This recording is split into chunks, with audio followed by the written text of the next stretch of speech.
Today marks the 70th birthday of one of cinema's most iconic action heroes, and perhaps the last great action hero.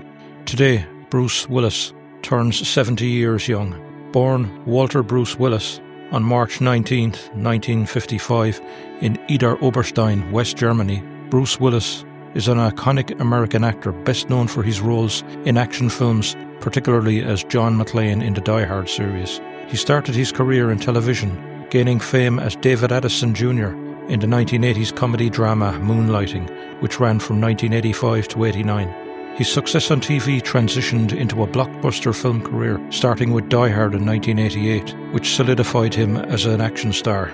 Over the decades, Willis built an impressive resume across multiple genres, starring in films like the Die Hard series, The Last Boy Scout, Red, and in thrillers and sci-fi such as The Sixth Sense, Unbreakable, Looper, and Glass. Comedies such as The Whole Nine Yards and Moonrise Kingdom, and cult classics such as Pulp Fiction, 12 Monkeys, The Fifth Element, and Sin City. Aside from acting, Willis pursued a musical career, releasing several blues albums, and has appeared in Broadway productions. He also co-founded Planet Hollywood with Arnold Schwarzenegger and Sylvester Stallone. In 2022, Willis retired from acting after being diagnosed with aphasia, a condition affecting communication. Later, it was revealed that he had frontotemporal dementia. His legacy remains as one of Hollywood's most beloved and enduring action heroes. He embodies effortless cool and rugged suaveness like few others in Hollywood. With his signature smirk, sharp wit, and laid-back confidence, he made characters like John McClane and David Addison iconic, whether delivering a sharp one-liner in the middle of an action scene or exuding quiet charisma in more dramatic roles. Willis has always had an undeniable presence. His mix of charm, toughness, and self-deprecating humour makes him the kind of cool that feels both aspirational and relatable, never trying too hard, just naturally exuding it. It is bittersweet to look back on the career of such an iconic movie star, one who readily defines what an action hero is. The protagonist of a movie who excels in physical combat, high-stakes situations, and daring feats of bravery, typically possessing exceptional strength, agility, and combat skills, often facing overwhelming odds with resilience and determination. Many action heroes have a strong moral compass, fighting for justice or personal revenge, and they frequently operate alone or as a leader of a small team. They are often characterized by their ability to think quickly under pressure, endure extreme physical challenges, and deliver iconic one-liners. Classic examples include, of course, John McClane from Die Hard, Sarah Connor from The Terminator 2, and Ethan Hunt from Mission Impossible. Willis stands as one of the last true action heroes of Hollywood's golden era of blockbuster cinema. Unlike today's action stars, who often rely on CGI-heavy spectacle or superhero franchises, Willis embodied a grittier, more grounded hero, one who bled, struggled, and persevered against overwhelming odds. What set him apart from the muscle-bound action titans of the 80s, Schwarzenegger and Stallone, was his relatable, vulnerable personality. John McClane in Die Hard wasn't an indestructible killing machine. He was a wisecracking, out-of-his-depth cop, running barefoot over broken glass and barely making it out alive. That kind of authenticity made his action roles feel more intense and personal. The 80s and 90s were a golden age of practical effects-driven, character-based action films. Willis thrived in this space, giving us classics like Die Hard, The Last Boy Scout, 12 Monkeys, The Fifth Element, and Armageddon. But as the 2000s ushered in a new kind of action cinema dominated by CGI, comic book adaptations and franchises, Hollywood moved away from the flawed lone wolf action hero in favour of ensemble casts and larger-than-life superheroes. While stars like Tom Cruise, Keanu Reeves, and Denzel Washington carry the torch, Willis represents something different. His characters weren't superhuman. He was the bridge between the indestructible 80s action stars and today's hyper-stylized, choreograph-heavy action heroes. With his retirement due to illness, it's fair to say that Willis might be the last of a dying breed, the working-class blue-collar action hero who didn't need a cape or superpowers to save the day. His legacy isn't just in the movies he made, but in the way he redefined what an action hero could be: tough, funny, and most importantly, human. Willis is best known for his action hero roles, particularly in Die Hard, but he has had several lesser-known performances that earned him critical acclaim. Here are a few. Mortal Thoughts in 1991 was a psychological thriller in which he plays James Urbanski, a violent and abusive husband whose murder sets off a tense mystery. Though his screen time is limited, his menacing performance was highly effective. In 1994's Nobody's Fool, Willis took a supporting role opposite Paul Newman in this understated drama about a small-town handyman reconnecting with his past. His role as Carl Roebuck, a philandering businessman, showcased his ability to play against type in a more subdued, character-driven story. 2006's 16 Blocks, while not obscure, this Richard Donner-directed crime thriller saw Willis playing an aging, weary cop. His nuanced performance, portraying a man seeking redemption, earned him praise. In 2008, What Just Happened, the Hollywood satire sees Willis playing a fictionalized, unflattering version of himself, parodying the egos and absurdities of the film industry. His willingness to be self-deprecating earned him positive attention. In 2012's Moonrise Kingdom, directed by Wes Anderson, Willis plays a lonely, soft-spoken, small-town police officer. His performance is understated yet poignant, standing out as one of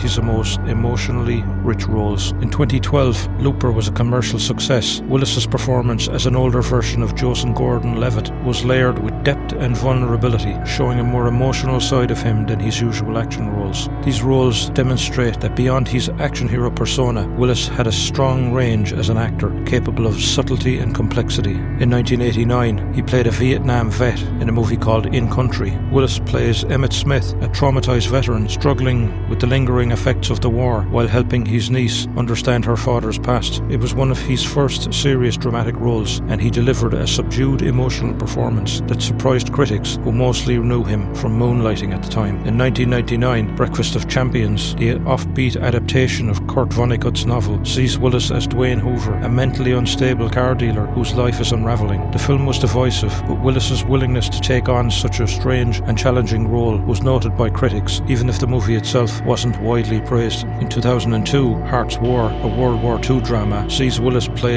Colonel William McNamara, a POW officer caught in a web of moral and strategic dilemmas. While the film was marketed as a courtroom drama with Colin Farrell in the lead, Willis's layered performance as a hardened but honourable leader added significant depth. Any of these films, while not major box office hits, showcase Willis's willingness to step outside action hero territory and take on complex, often flawed characters.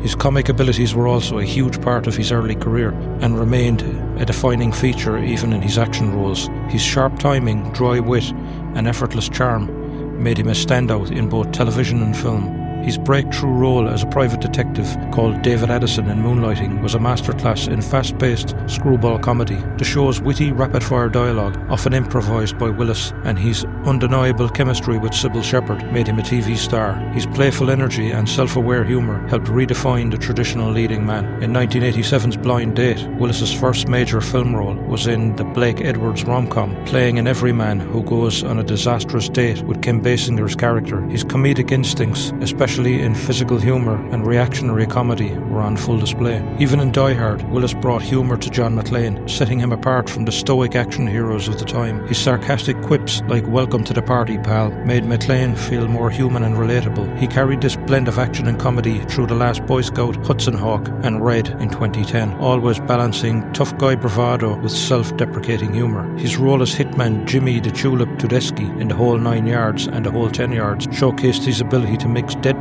humour with absurd situations. He played off Matthew Perry's neurotic energy perfectly, proving his knack for buddy comedies. Willis was never afraid to make fun of himself, whether in What Just Happened, where he played a ridiculous version of himself, or in TV cameos on Friends and Saturday Night Live and on The Letterman Show. His guest role in Friends as the ultra-serious Paul Stevens was so well received that he even won an Emmy for it. His vocal performance as Mickey in Look Who's Talking 1989 and Look Who's Talking 2 in 1990 showed off his comic timing in a different way, giving a sarcastic, streetwise voice to a baby. He also voiced the raccoon RJ in Over the Hedge in 2006, bringing humour to the animated heist comedy. Willis's ability to mix comedy into various genres made him a unique Hollywood presence. Whether in slapstick, dry humour or self-aware parody, he always found a way to make the audience laugh. Willis's impact on Hollywood extends far beyond his iconic roles. He redefined the action hero archetype, inspired a generation of actors, and left behind a filmography that continues to shape modern cinema. His legacy was built not just on the explosive high-stakes movies he starred in, but also in the way he approached his characters with humour, vulnerability and grit. Before Willis, action stars were largely superhuman. Schwarzenegger, Stallone and Van Damme played larger-than-life figures who mowed down enemies with ease. Willis changed that. John McClane in Die Hard was tough but fallible, an ordinary guy forced into an extraordinary situation. His influence can be seen in actors like Matt Damon in the Bourne series, Jeremy Renner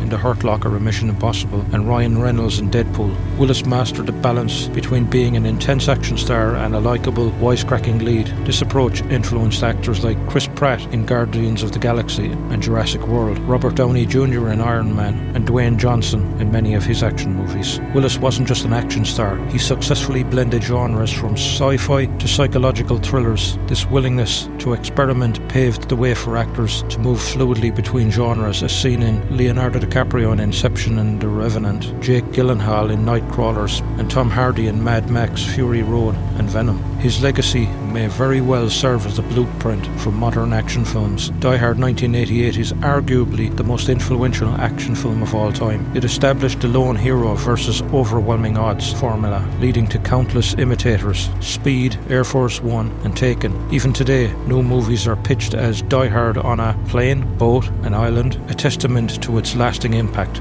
Willis proved that an action star could deliver award-worthy performances. With roles in Pulp Fiction, The Sixth Sense and Moonrise Kingdom, he blurred the line between commercial success and critical acclaim, something actors today strive for. With the rise of CGI-heavy blockbusters and superhero-dominated cinema, Willis may represent the last era of real, practical effects-driven action heroes. His performances remind audiences of a time when stunts felt real, heroes got battered and bruised, and every victory was hard-earned. While Hollywood still produces great action movies, the era of the Die Hard-style action hero, vulnerable, sarcastic, and relatable, has faded. Willis's retirement due to illness just adds a poignant note to this legacy. He wasn't just an action star, he was a cultural icon, one who made audiences laugh, gasp, and cheer for decades. His influence will live on in the DNA of modern action films, but there may never be another quite like him. Happy birthday, Bruce, and thank you for all the great movies. You are a hero to so many. If you enjoyed the video, please leave a like and subscribe. Hit the bell icon for notifications. Let me know your thoughts in the comments, and I look forward to seeing you in the next one.